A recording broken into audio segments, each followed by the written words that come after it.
va a dividir en dos partes, ¿verdad? Comenzamos hoy y la vamos a terminar la semana que viene. Hoy lamentablemente lo tengo que dejar perdido, lo tengo que dejar en el hato de cerdos por allá porque la historia es demasiado larga, pero no se preocupe que la semana que viene lo vamos a traer de regreso y lo vamos a salvar, lo vamos a traer salvo. Así que comenzamos hoy el estudio de la palabra. Yo voy a tratar de parafrasearle la historia para no leerle la historia completa. Creo que es una historia bastante conocida, son muchos versículos, si usted la quiere leer mientras yo lo voy narrando, usted la puede leer. Pero esta historia trata acerca de este hombre que tenía dos hijos. Tenía, ¿verdad?, obviamente un hijo mayor y un hijo menor. Y un momento determinado, este hijo menor le dice a su padre: dame la parte que me toca de la herencia porque yo me voy de aquí. El papá, obviamente quizás no quería hacerlo, pero el papá le entrega su parte de la herencia.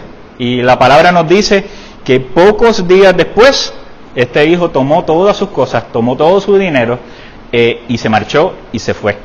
Y este hijo desperdició toda esa herencia que tanto le había costado a su padre. Fíjese, él no trabajó por ella, su padre trabajó por ella.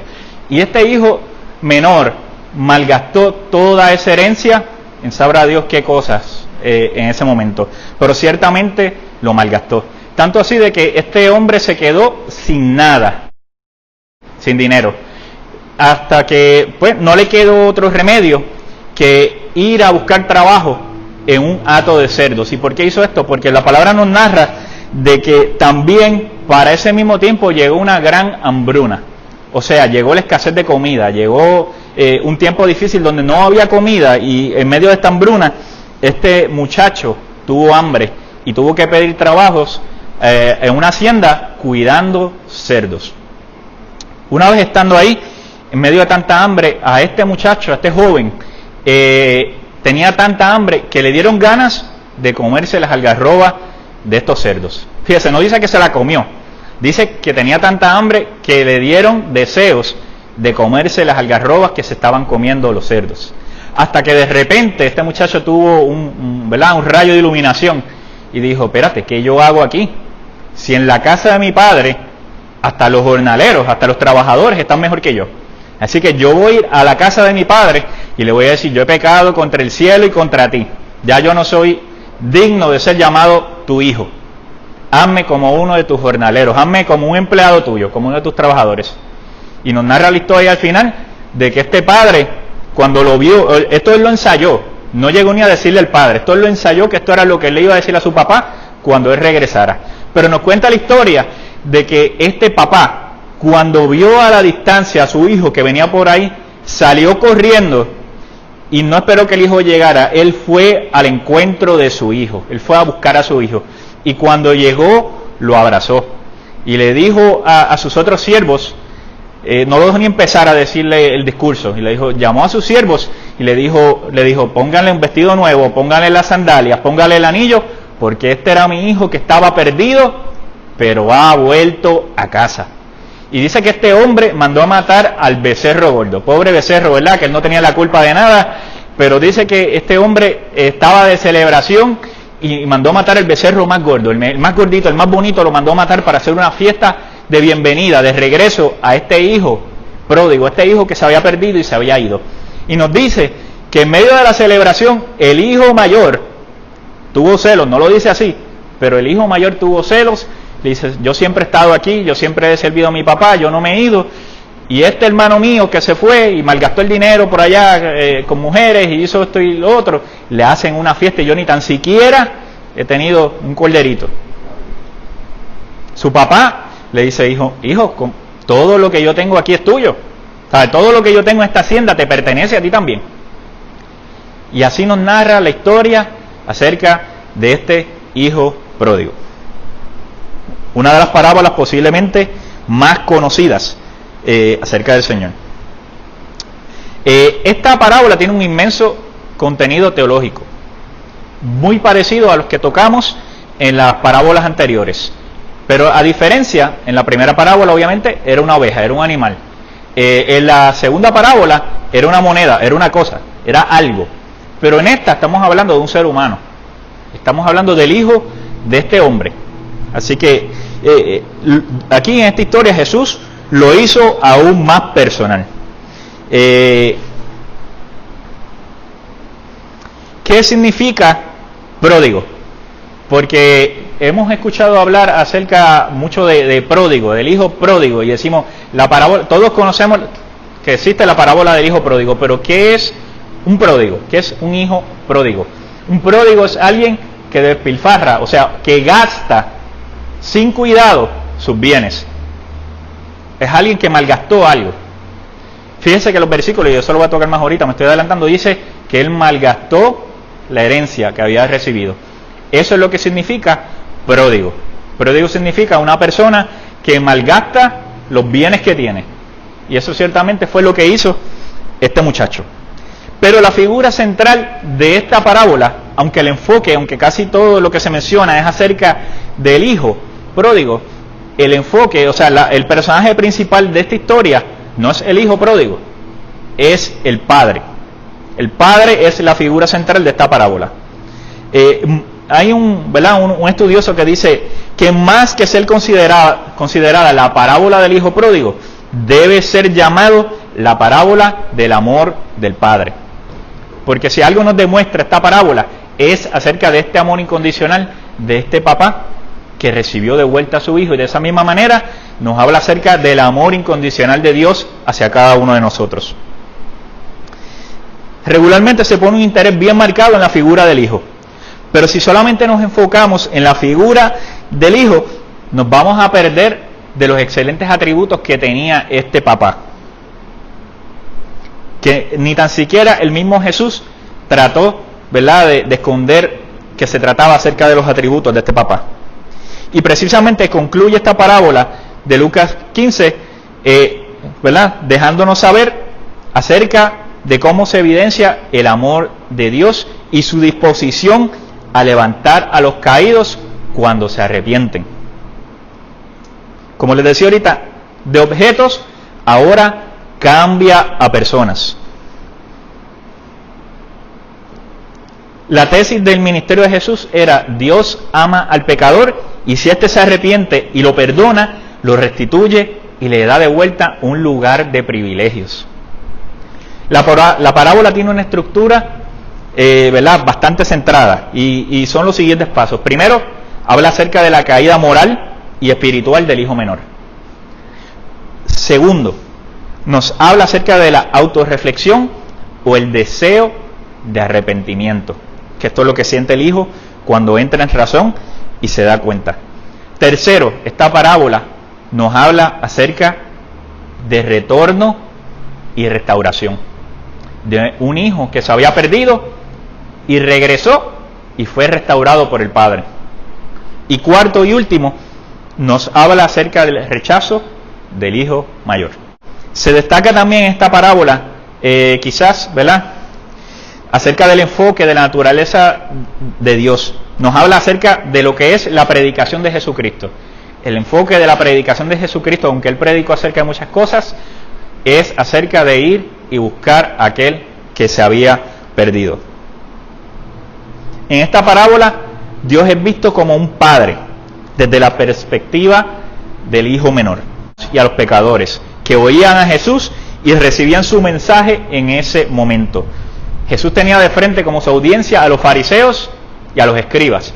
Y ese hijo pródigo, ¿verdad?, es lo que él está presentando a esa gente que estaba ahí. Segundo, Dios también es presentado desde la perspectiva de lo que Él le revelaba a Jesús, de lo que de Él revelaba Jesús.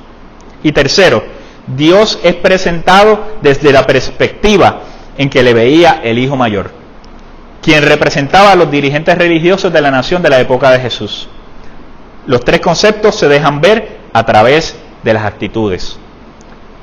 El hijo mayor es representado, y eso lo voy a tocar, ¿verdad?, en la semana que viene, pero el hijo mayor es representado por los escribas y los fariseos, que no tenían esa actitud de perdonar y de recibir de vuelta al pecador, porque los escribas y fariseos, ellos, como toqué, ¿verdad?, en las parábolas anteriores, ellos entendían que ellos estaban en una categoría aparte, que ellos eran mejor que nadie y no había razón por perdonar a nadie y recibir de vuelta a nadie. Por eso es que el hijo mayor representa a los escribas y los fariseos. Esta historia comienza con el hijo menor pidiendo su herencia correspondiente.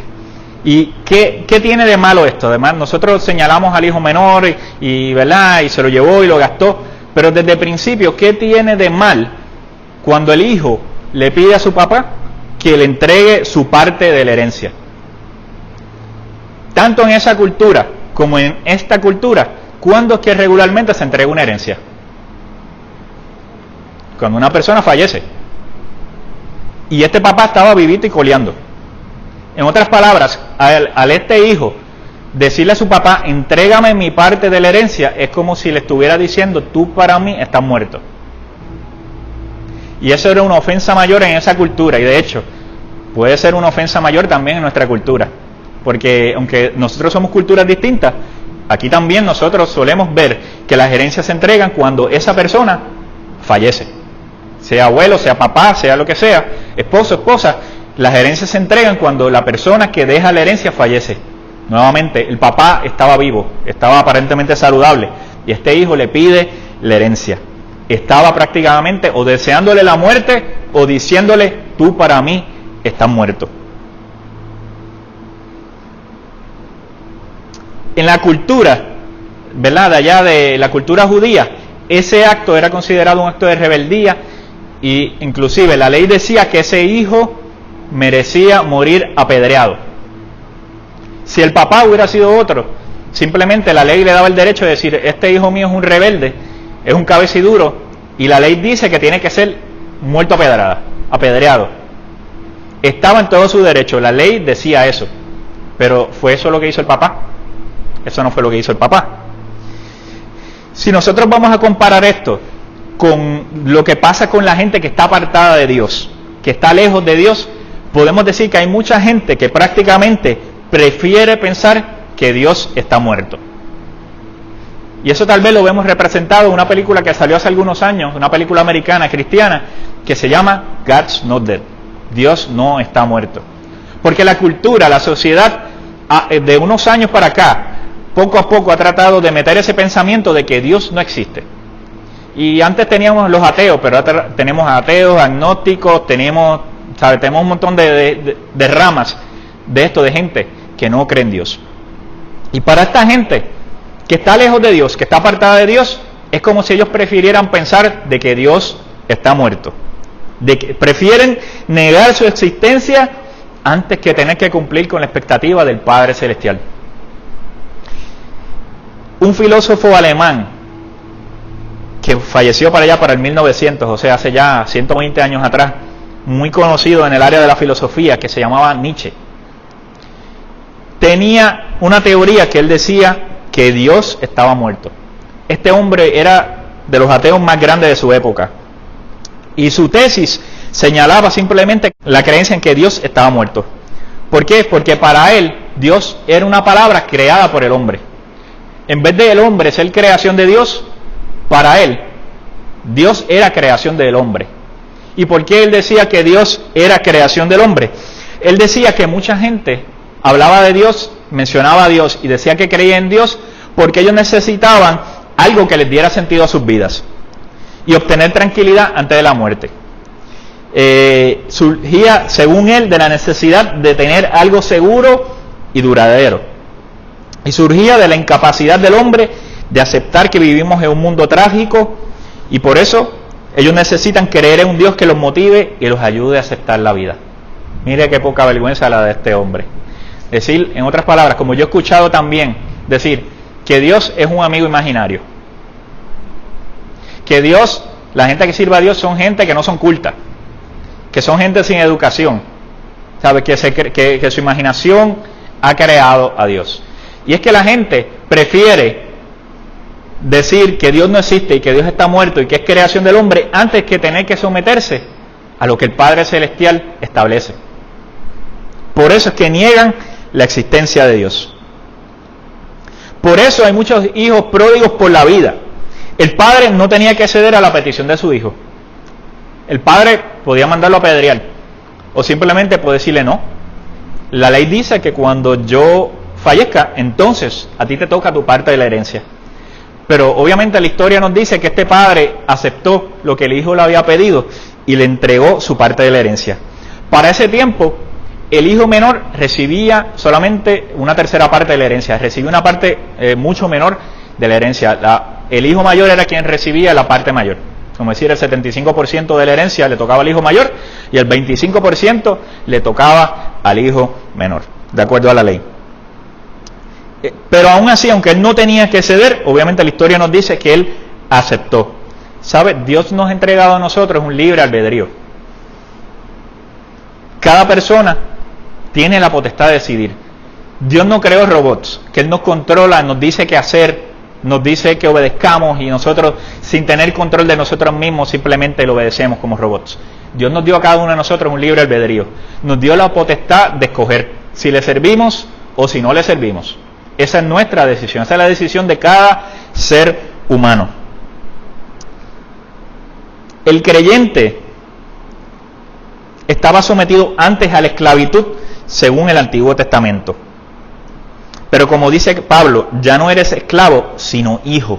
Y si también hijo, también eres heredero por medio de Cristo. O sea que Dios también preparó una herencia para cada uno de sus hijos.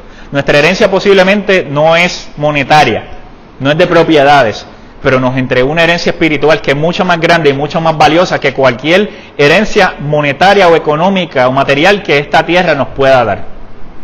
Porque lo que Él nos entregó a nosotros, jamás y nunca nosotros ni podíamos ganarlo, ni podíamos pagarlo.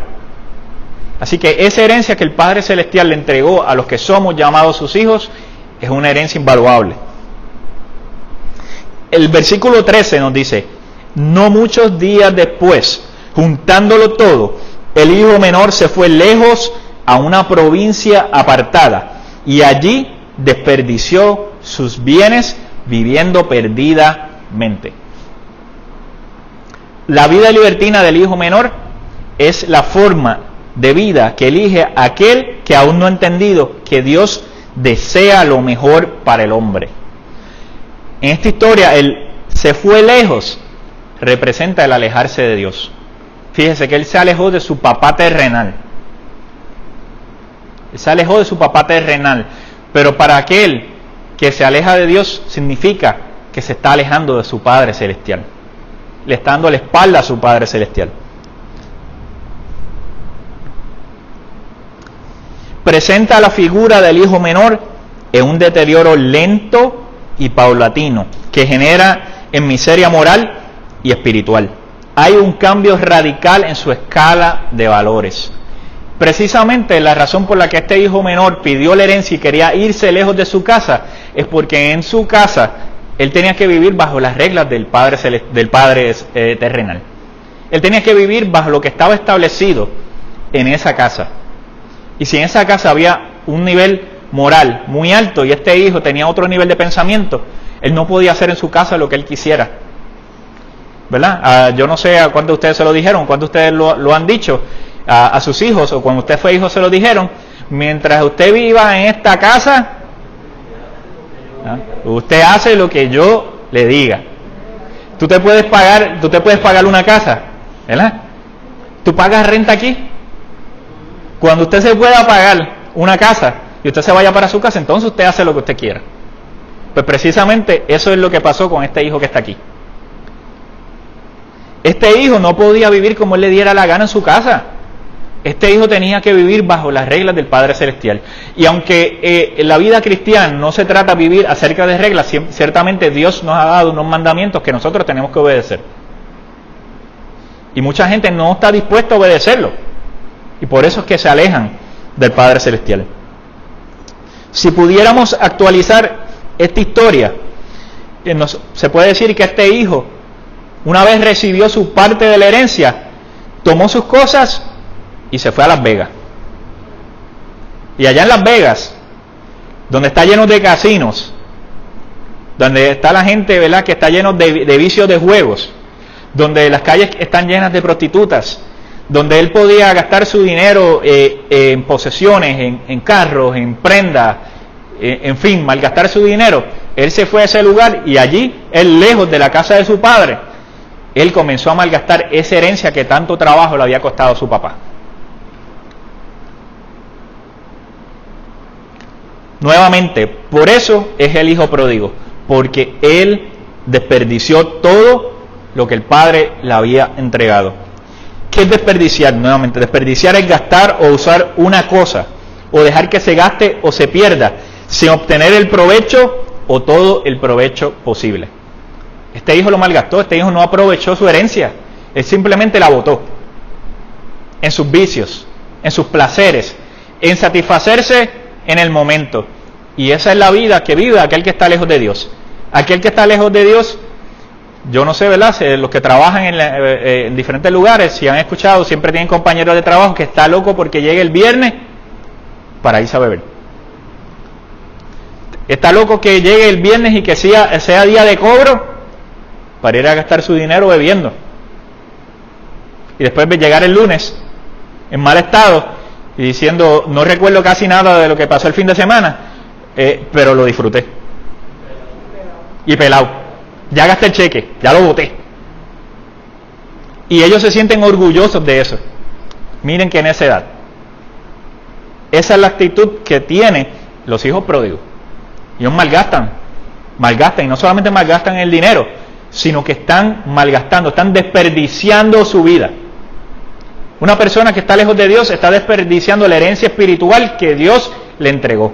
Porque ciertamente, no importa cuán bien le vaya en la vida, no importa cuántas cosas pueda alcanzar en su empleo, no importa cuántas cosas pueda alcanzar si tiene negocio, que su negocio crezca, no importa cuánto puede alcanzar porque tiene muchas amistades, conoce mucha gente, es bien popular, usa esta ropa o aquella. Mire, eso no importa. Mientras nosotros estamos viviendo lejos de Dios, nosotros no estamos usando nuestra vida al máximo. Por más que tengamos, estamos desperdiciando nuestra vida. Por más que aparentemente seamos felices por fuera, estamos malgastando nuestra vida porque no estamos viviendo para el Dios que nos creó. Y nunca vamos a tener esa vida en abundancia hasta que nosotros comencemos a vivir para el Padre Celestial. Él es quien único nos puede dar sentido a la vida. Él es quien único nos puede dar propósito en la vida. Aquel que está allá arriba, a vivir para Él, es el único que nos puede ayudar a vivir una vida plena sin desperdiciar la vida. Para este hijo pródigo y para todos los hijos pródigos, todo comienza y termina en las pasiones y placeres. La gente vive para satisfacerse, para satisfacer sus pasiones. Cuando lamentablemente llegó esto del coronavirus y empezaron a enviar los cheques de estímulo económico, ¿qué se llenó? Walmart, la sección de electrónicos, llevándose los televisores grandes, llevándose todo ese tipo de cosas. ¿Por qué? Porque recibieron dinero y su placer, lo que ellos querían hacer hace tiempo quizás y no habían podido hacerlo porque no tenían el dinero, era comprarse el televisor más grande que tuvieran, que cubriera toda la pared, para ellos poder ver televisión ahí, poder ver sus películas y eso. Otros pues los gastaron en otras cosas, pero eso es para que ustedes vean un ejemplo de lo que es, ¿verdad? Malgastar una vida, malgastar una herencia.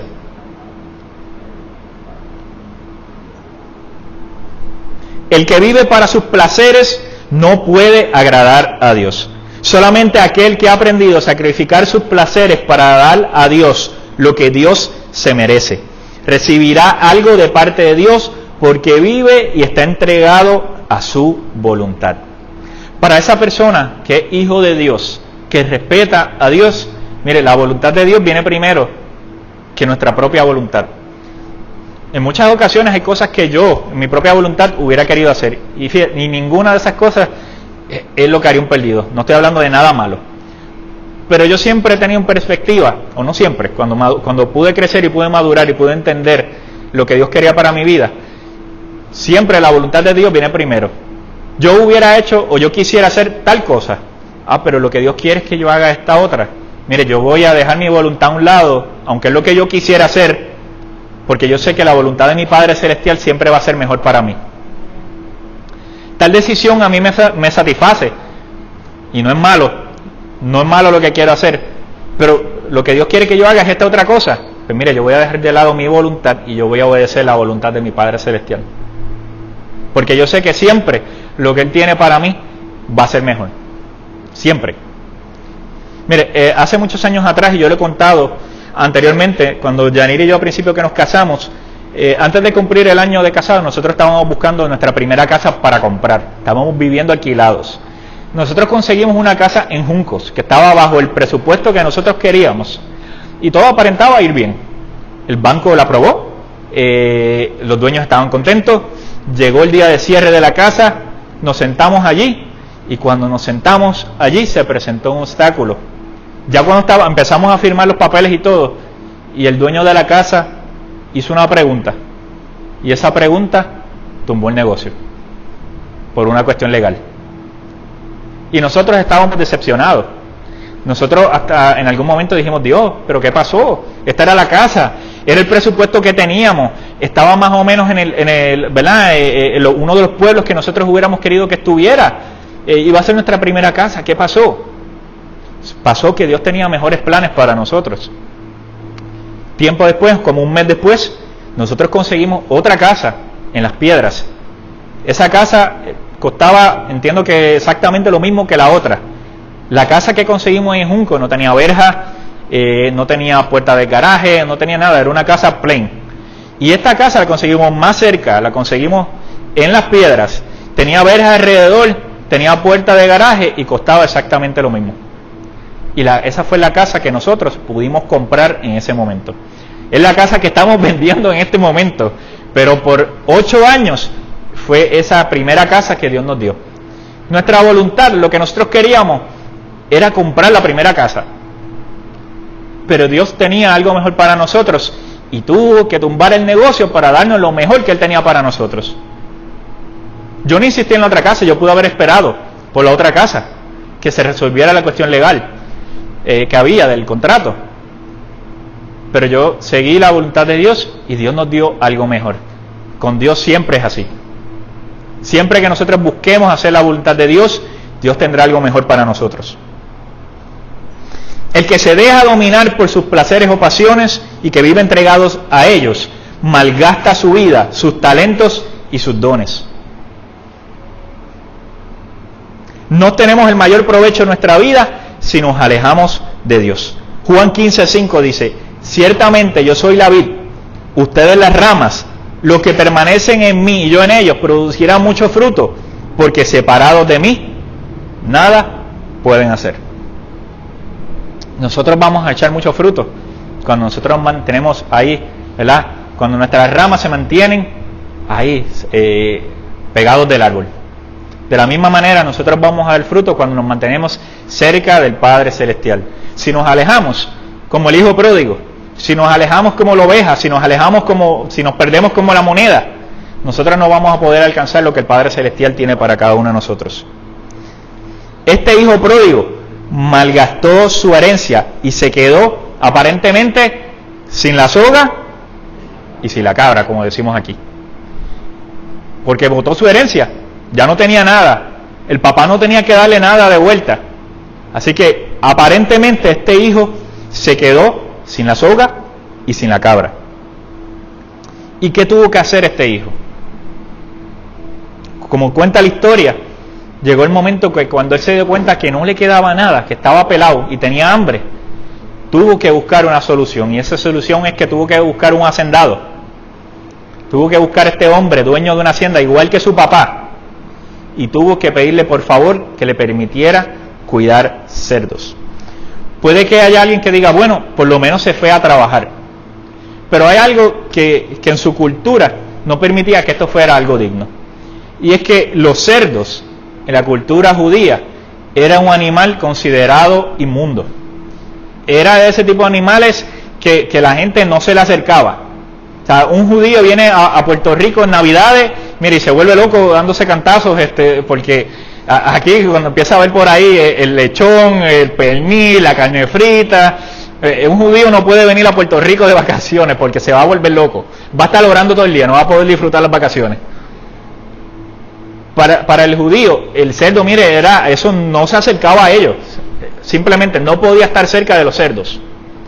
Y este joven, judío, estando bien en la casa de su papá, malgasta todo lo que tiene y tiene que comenzar una de las profesiones más deshonrosas para su cultura: el cuidar cerdos. El judío consideraba que la carne de cerdo era una abominación. A nosotros nos encanta, pero para el judío, mire, una abominación. El judío prefería pasar hambre antes que tener que comerse una carne de cerdo. Unos chicharroncitos, una chuletita, no. Para el judío eso, mire, el judío son bien picky en esas cosas. En su cultura ellos tienen sus tipos de comidas y el cerdo es una que jamás usted verá a un verdadero judío tocarla. Este animal simbolizaba la impureza y la maldad. Cuidar cerdos era a los ojos de un judío la ocupación más menospreciable. Eso es una profesión que un judío voluntariamente jamás hubiera aceptado, pero este muchacho, este hijo, por lo que hizo, tuvo que aceptar la profesión de ser cuidador de cerdos. Pero él no solo cuidaba cerdos, sino que él estaba viviendo como uno de ellos y aparentemente sin un salario digno. Él estaba comiendo, él estaba viviendo en un hato de cerdo. Mire para allá, todos esos animalitos. Aquí, como le decimos, aquí haríamos fiesta, pero allá eso era un animal despreciable. Ni decirle, usted se puede imaginar el aroma que sale de ese lugar. Exacto, y eso se ve limpio. Y los cerdos se ven hasta bañaditos y todo. Pero eso, usted sabe, aquí en Puerto Rico, usted sabe, hay cerdo. Y si usted vivió en el campo, usted sabe que siempre hay alguien que tenía cerdo. Y usted sabe que ese animal, si lo sueltan, él va a buscar el fango, el bache de fango más cercano que tenga, y ahí va a empezar a revolcarse. Y lo que se encuentre por el piso, o lo que usted le tire ahí para ellos comerse, mire, ellos se lo van a comer, ellos no van a preguntar. Ellos no van a decir, esto es quieto. No, ellos lo que usted le tire ahí, aunque sea basura, el cerdo se lo va a comer. Y después nosotros nos los comemos a ellos. Mire qué triste. Cuando usted vaya a comer cerdo, no analice lo que el cerdo, porque si no, usted no va a volver a comer cerdo. Por eso es que el judío no comía cerdo. Precisamente. La palabra nos dice de que este muchacho deseó comer de las algarrobas que le echaban a los cerdos. Nuevamente, no dice que las comió, dice que deseó comer de las algarrobas que le echaban a los cerdos. Yo no pude terminar de investigar si la algarroba que había allá, en ese lugar, es el mismo tipo de algarroba que nosotros tenemos aquí en Puerto Rico. Ciertamente está en una vaina de esa, pero entiendo de que no es el mismo tipo de algarroba.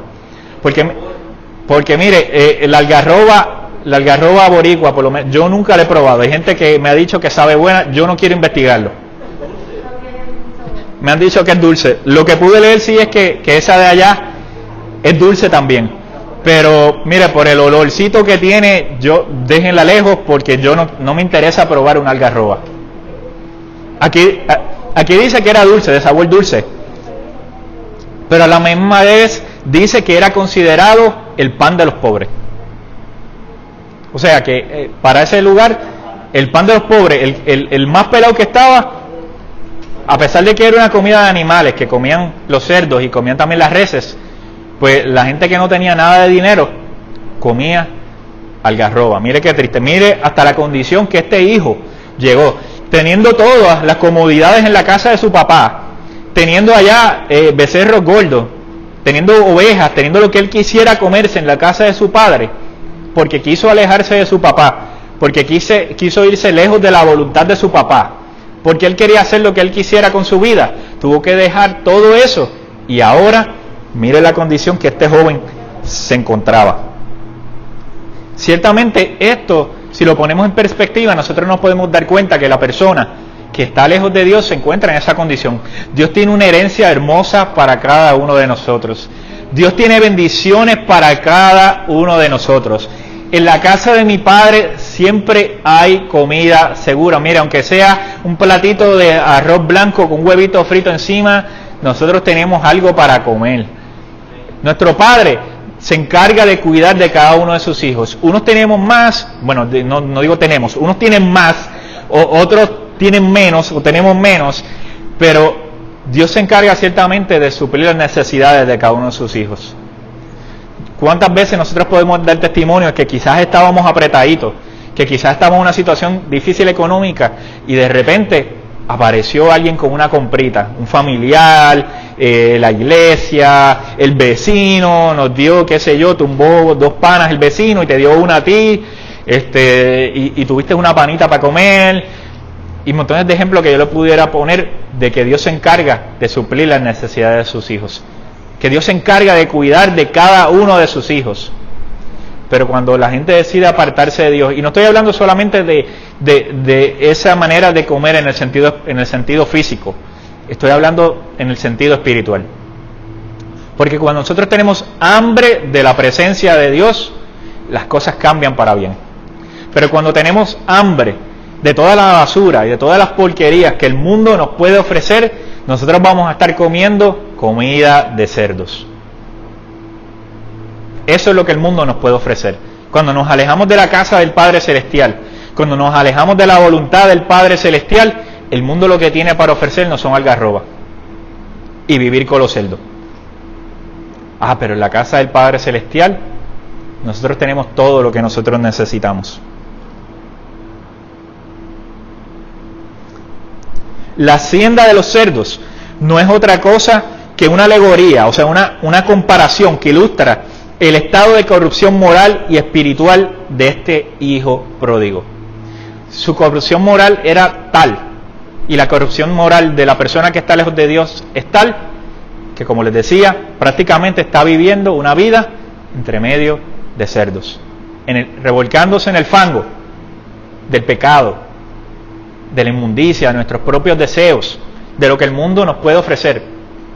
Mire, de verdad que la sociedad está tratando de tomar la mentalidad de la gente y cambiarla de una forma de que acepten cosas que ni tan siquiera la sociedad que no era cristiana hace unos años atrás hubiera aceptado. Como los medios de comunicación, como las canciones, como las películas, como tantas cosas han tratado de cambiar la mentalidad, inclusive de gente cristiana que no estaban sólidos o no están firmes en la palabra y no la conocen bien, y disimuladamente nos empiezan a bombardear de tantos mensajes que van en contra de la palabra de Dios, y escuchar cristianos decir, es que nosotros tenemos que aprender a aceptar, tenemos que aprender a tolerar. No, es que Dios es amor, y Dios aceptaría. Mire, no, hay cosas que no son cuestión de pecado, que es cuestión de decisiones o gustos. Pero hay cosas que lo que la Biblia le llama pecado, es pecado. Y fue pecado cuando ¿verdad? Jesús lo dijo, y es pecado hoy en el 2020. Y tenemos que tener mucho cuidado de cómo los medios de comunicación sutilmente nos están enviando mensajes a nosotros para cambiar nuestra mentalidad como hijos de Dios. Para que nosotros aceptemos cosas que jamás pueden ser aceptadas. Y no estoy hablando de odio, no estoy hablando de rencor, no estoy hablando de rechazar a las personas, estoy hablando de rechazar el pecado. La iglesia está para recibir a todo el que venga, pero el eslogan de la iglesia debe ser: ven tal y como estás, que Cristo no te va a dejar tal y como llegaste. Porque la vida cristiana se trata acerca de transformación. Para tú ser un verdadero cristiano, tiene que haber un cambio en tu vida, que tú puedas decir, antes yo era esta persona, antes yo hacía estas cosas, antes yo decía estas cosas, pero ahora que yo conozco al Señor, mi vida es totalmente diferente. Como escuchamos tantas veces a Yeisa testificar de cómo era su vida antes y cómo es su vida ahora, que el Señor la ha cambiado, que nosotros todos los días podamos escuchar testimonios de esa manera, porque de eso se trata servir al Señor, de una vida transformada.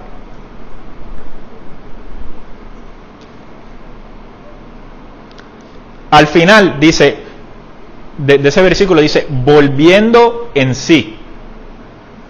O sea, este joven estaba ahí en el hato de cerdos, entre medio de toda esa porquería, entre medio del fango y lo que usted sabe que los cerdos hacen, entre medio del olor de los cerdos y las algarrobas, y ahí este joven sin nada más que hacer, posiblemente con mucha hambre, de repente comienza a meditar y comienza a pensar y comienza a recordar lo que él vivió en la casa de su padre. Volviendo en sí. Muchas veces llega el momento en que tenemos que reaccionar y decir, espérate, ¿qué yo estoy haciendo? El pecador tiene que reaccionar y decir, yo no me había dado cuenta, ¿sabe? ¿Qué yo estaba haciendo de mi vida? Leyendo esta parábola, ¿verdad? Me ha llamado la atención una frase que Jesús decía y que se puede aplicar tanto a los pródigos como a los pródigos de Dios, tanto a los pródigos de padres como a los pródigos de Dios. ¿Qué quiere decir eso? Que en esta historia, y eso lo voy a hablar un poco más la semana que viene, no solamente hay un hijo pródigo, hay dos hijos pródigos. Porque hay un hijo pródigo que se fue a malgastar la fortuna de su papá, que se fue a malgastar su herencia, pero hay un pródigo que está dentro de la casa de su padre, pero también es un hijo pródigo dentro de la casa de su padre, por la actitud de este hijo. Y eso lo vamos a tratar la semana que viene, así que no me quiero adelantar. Nuevamente dice, volviendo en sí. Este hijo tuvo tiempo de pensar, este hijo tuvo tiempo de meditar, este hijo tuvo tiempo de transportarse a su tiempo en la casa de su papá y decir, aún los trabajadores en la casa de mi padre están en mejor condición que yo. Se dio cuenta que su papá cuidaba de él. Se dio cuenta de la protección del padre. Se dio cuenta de que estaba seguro en la casa de su papá. Y eso es precisamente lo que el pecador tiene que hacer, tiene que darse cuenta, tiene que volver en sí y darse cuenta, yo me había alejado de Dios. Yo, de la manera que yo estaba viviendo, yo no estaba agradando a Dios. Yo estaba perdido en mis delitos y pecados. Me fui lejos a malgastar la herencia que Dios me dio. Lo gasté todo, lo malgasté todo, lo perdí todo. Y hoy día me doy cuenta de que en la casa de mi padre yo estaba bien. Que en la casa de mi padre yo lo tenía todo. Y yo quiero dejar la historia aquí, porque ya son las 8:14 en mi reloj, y, ¿verdad? Y no, todavía nos queda para discutir la semana que viene. Le dije que los iba a dejar en el hato de cerdo, pero no lo dejé perdido en el hato de cerdo, lo dejé cuando ya entró en sí. Cuando se dio cuenta de que estaba mal, se dio cuenta y reconoció de que había pecado y que era momento de regresar a la casa de su padre. Así que hoy yo lo quiero dejar aquí.